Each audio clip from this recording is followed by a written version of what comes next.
Hello everyone, সবাই কেমন আছো? আশা করি সবাই ভালো আছো। আমিও খুব ভালো আছি। তো চলে আসলাম আজকে একটা রেসিপি ভিডিও তোমাদের সাথে শেয়ার করতে। তো এখন তো শীতকাল পড়ে গেছে। তো এটা কিছুদিন আগের ভিডিও, মানে প্রায় 20 দিন আগে করা হয়েছিল ভিডিওটা। একটু অসুবিধা ছিল, তো সেই কারণে ভিডিওটা আর পোস্ট করা হয়নি। তো সেটাই আজকে পোস্ট করে দিলাম। তো শীতের শুরুতেই নিয়ে আসা হয়েছিল একটা ফুলকপি। তো তরকারি রান্না করার পর একটু বেঁচে গেছিলো, তো সেটা দিয়ে কি করব। তো সেই কারণে ভাবতে হলাম চলো তাহলে ফুলকপির পকোড়াই করা যাক। ফুলকপির পকোড়া সেরকম কিছু প্ল্যান ছিল না, মানে বানানোর জন্য সেরকম জিনিসও ছিল না। তো ওটাই যেহেতু ভাবলাম যে খাওয়ারও ইচ্ছে করছে, তো চলো একটু খাওয়াই যাক, যা আছে তা দিয়েই করে নেব। তো সে কারণেই এটা বানালাম। তো প্রথমেই ভালো করে ফুলকপিগুলো আমি মানে পোকা টোকা যা থাকে ওগুলো সব বেছে নিয়ে পরিষ্কার করে ধুয়ে নিয়েছি। 2-3 বার বেশ ভালো মতোভাবে কষলে ধুলাম। ধোয়ার পর সেটাকে একটা ক্যানের মধ্যে আমি সেদ্ধ করতে বসালাম। যেহেতু ভাজার সময় বেশি একটা খুব একটা সেদ্ধ হবে না, তো সে কারণে আমি আগে থেকে 80% মতো সিদ্ধ করে রাখলাম। তাহলে নরম হবে, বেশ ভালো লাগবে খেতে। সেই কারণেই আগে থেকে একটু সেদ্ধ করে রাখলাম। 80% মতো সেদ্ধ করছি। তারপরে এদিকে যতক্ষণ ওটা সিদ্ধ হচ্ছে ততক্ষণ আমি দেখো একটু বেসন নিলাম। বেসন আমার একদম অল্প ছিল, যেটা বললাম যে আমার সেরকম আয়োজন ছিল না, বাড়িতে জিনিস ছিল না, মানে বেসনটাই ছিল না। আরও কয়েকটা মশলা দরকার ছিল, সেটাও আমার কাছে ছিল না বেসনে দেওয়ার মতো। তো যাই হোক, কি আর করা যাবে, যেটুকু বেসন ছিল সেটুকুই করলাম। আমার বর যেহেতু খাবে না, আমিই খাবো, তো আমার জন্য ওইটুকুই অনেক।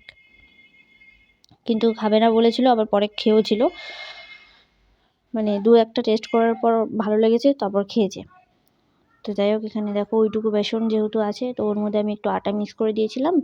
তারপরে একটু লবণ, একটু লঙ্কার গুঁড়ো, হলুদ, আর একটু ফ্লেভারের জন্য কালো জিরা দিলাম।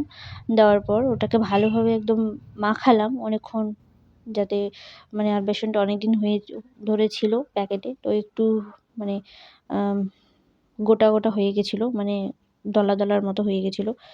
তো সেটাকে আবার ভালোভাবে মেশাতে হলো আমাকে অনেকক্ষণ।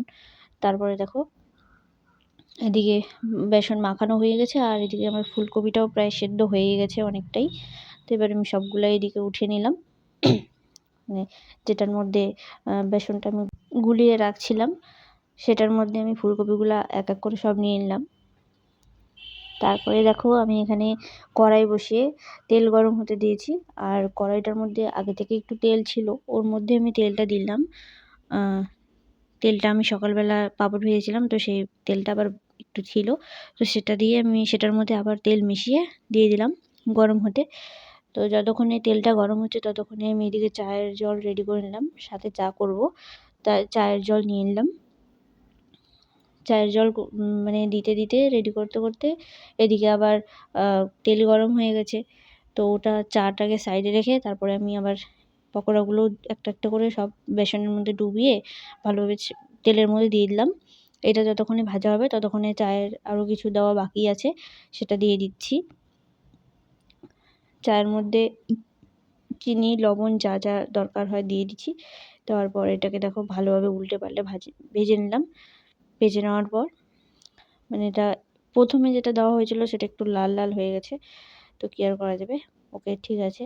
তারপরে এখানে চায়ের ওই চিনি লবণ দেওয়ার পরে এটুকু বাকি ছিল আদা দেওয়া, মানে আদাটাকে একটু থেতলে ভালো করে, তাহলে চাটা কি হয় একটা সুন্দর একটা ফ্লেভার আসে, খেতেও ভালো লাগে, আদার একটা মানে ফ্লেভারটা যে বেরোয় চায়ের মধ্যে।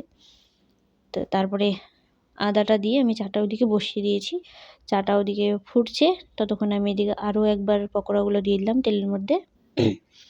এবার এটা দেওয়ার পর চাটা আমার এদিকে ভালোভাবে ফুটে গেছে। আদার ফ্লেভারটা দেওয়াতে মানে আদাটা দেওয়াতে ফ্লেভারটা বেরোনোর পর একটু জলটা লাল লাল হয়েছে। তারপরে আমি আবার 1 চামচ চা পাতাও দিয়ে দিয়েছি। চা পাতাটা দেওয়ার পর চাটা একটু ফুটছে। এদিকে আমি পকোড়াগুলা নামিয়ে নিলাম। নামানোর পর দেখো চাটাকে আবার দেখতে গেলাম, ওখানেই আছি যেহেতু, চাটাকে একটু নাড়াচাড়া করে দিলাম, যেহেতু উতলে পড়ে যাওয়ার সম্ভাবনা আছে। তারপরে ফুটলো, চাটা আমি নামালাম। এদিকে পকোড়াও হয়ে গেল, চাও হয়ে গেল, এবার দুজনে মিলে খাবো। তো তো প্রথমে আমি সবার আগে একটা টেস্ট করে দেখলাম, দারুণ হয়েছিল খেতে, দারুণ। এবার চলো চায়ের সঙ্গে খেয়ে দেখি কেমন লাগছে। আর ভালো লাগুক খারাপ লাগুক আমরা তো খাবোই, কিন্তু আমার কাছে ভালোই লেগেছে। তোমাদের ভিডিওটা কেমন লাগলো অবশ্যই কমেন্ট করে জানিও। নতুন হলে চ্যানেলটিকে অবশ্যই সাবস্ক্রাইব করে পাশে থেকো। দেখা হচ্ছে পরের ভিডিওতে।